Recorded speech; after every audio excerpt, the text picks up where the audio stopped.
Welcome back to Is It Any Good, my once every eon review series in which I attempt to sum up my entire opinion of a game in one expertly inflected syllable. Stray is that game where you play as a cat that you might have seen all over social media. It was first revealed at a Game Awards show in 2020, and I've had my eye on it ever since. As the release date got closer and closer, information about the game became available that helped shape my expectations. It's an indie title, developed by Blue 12 Studios and published by Annapurna Interactive. It would be a relatively short game, and you play as a cat. In case you missed that, you play as a cat. You can meow, scratch stuff, meow, sleep, and also meow. Everything a cat does. From the trailer, you could infer that the game was a puzzle game, maybe a platformer as well. To me, it looked like a fun little game about exploring a ruined city as a cat.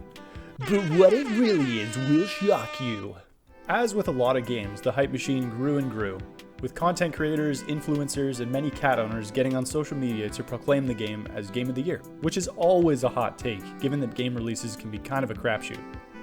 On one hand, you have games like Shovel Knight, GTA 5, Persona 5, that release to critical acclaim and function as intended right out of the box. And on the other hand, you can have games like No Man's Sky, Fallout 76, or Cyberpunk 2077. Sure, there might be a good game under there somewhere, but it's going to take months or years after release to get the game to be playable. Luckily for all feline aficionados, Stray is in the former category.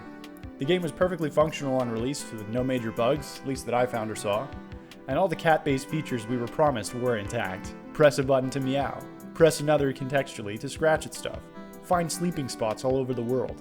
A real quantum leap forward for cat-based gaming. As I traversed the Dead City, which according to a USA Today interview was inspired by China's infamous Kowloon walled city, interesting fact there, I came across the robots from the trailer and gained expectations for my upcoming journey. What I was unprepared for was getting jumped by head crabs and wandering through areas that wouldn't have looked out of place in a Doom level designer's wettest dreams. I was also a bit disappointed that all the platforming was context only, but I suppose that's to keep up the illusion that cats are majestic and masterfully coordinated animals. I kid, of course. The addition of inventory puzzles is a bit worrisome, as that style of game isn't really my thing, but the puzzles were never so obscure as to be frustrating.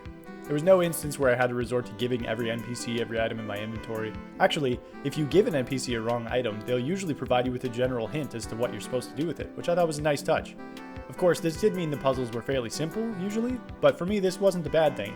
Story-wise, and this may shock you, Stray is pretty flat for me. In brief, you're a cat who accidentally falls down into the dead city, and you're trying to find your way back out. You meet a colorful cast of characters, and the narrative has a post-apocalyptic vibe where the outside world is destroyed and humanity is gone. And there's probably a way to get back to the outside world, but everybody thinks it's a dumb idea because the Earth is probably ruined. It's Wall-E. The story is Wall-E. It is filled in a little bit by unlocking the memories of your companion, B12, a droid who knows what life was like before the city had to seal itself off from the devastated world. There's a few nice touches added, like how the robots ended up mimicking a human class system despite it being clearly unfair and obsolete, but for me, the relatively shallow story is just a weak framing device for the exploration of the environments. I very much enjoyed the nature retaking civilization aesthetic, so Stray's environments were an absolute home run for me. I also enjoyed the dense city structure and agreed with the developers that this was an excellent choice of setting for a cat-based game. Plenty of nooks and crannies to get into, platforming paths to go all over the place, change of elevations, all that stuff. This is where I got my kicks from the game, experiencing and exploring all these areas, especially as you get into different sections of the city. I think the reason the story kind of fell flat for me is that it feels very low effort in the way it tries to yank on your heartstrings. We have a cat, instant cute points, who starts the game off with 3 friends, instant cute points, and of course the first thing the game has you do is contextually interact with each of them to show how playful and cute and perfect your life together is. And then not 3 minutes later, you get separated from them with a big fall from which you come away limping, which would make any human being say, no! Then you meet a friend, devise a plan, and execute the plan. Come to think of it, you only really suffer one setback in the plan. It's kind of the opposite of BioShock, where the game would tell you to walk across a room and then a tunnel would collapse and you'd end up doing some guy's laundry in splicer-infested territory for half an hour. Stray is just go do this, and then you just do it. Even the one chapter where things don't go according to plan, you kind of just waltz out of prison like your conviction got overturned on appeal. And then of course, your companion has to sacrifice himself to set you free, even though you were originally going to escape together. For me, while this is obviously a very sad thing in a vacuum, it's kind of a shallow sad, because the story is relatively bare bonesy, even if you collect all the memories, so the sacrifice kind of seems like it's a bit out of nowhere. It's not like I've known this guy forever and then one night under a fake starry sky sitting by an on-fire trash can the magic happened and we kissed and confessed our love for each other. That's just the fanfic I'm writing. I'm a cat. I fell into a city, and then 4 hours later I was out of there. I didn't have time to bond with B12 on any meaningful level. Not to mention he kept speaking to me like I understood him. I'm a damn cat. I don't speak any other language other than meowing and treats. Obviously, I'm being a bit facetious in my criticism of the story, and for what it's worth, the game is fun. It was definitely worth my time at least, and for any trophy hunters out there, it's fairly fertile ground, as I achieved the platinum in just about 10 hours. But at the end of the day, it's not really a game I'm going to be thinking about now that I'm finished with it.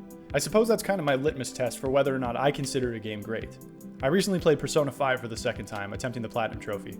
It was just as fun to me as it was the first time around, and it's a game that occupies my mind quite a bit for a number of reasons.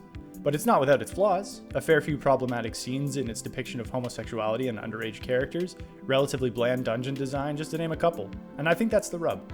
For all its charms and cat-based gameplay, I found Stray to not really have any staying power. Straying power? Absolutely worth a look, but I don't think you'll hear much about it in a month or two, which kind of highlights the superficiality of the hype machine. So I guess all that's left is to sum up the hot air I just spewed into your ears with the following question. Is Stray any good? Yeah,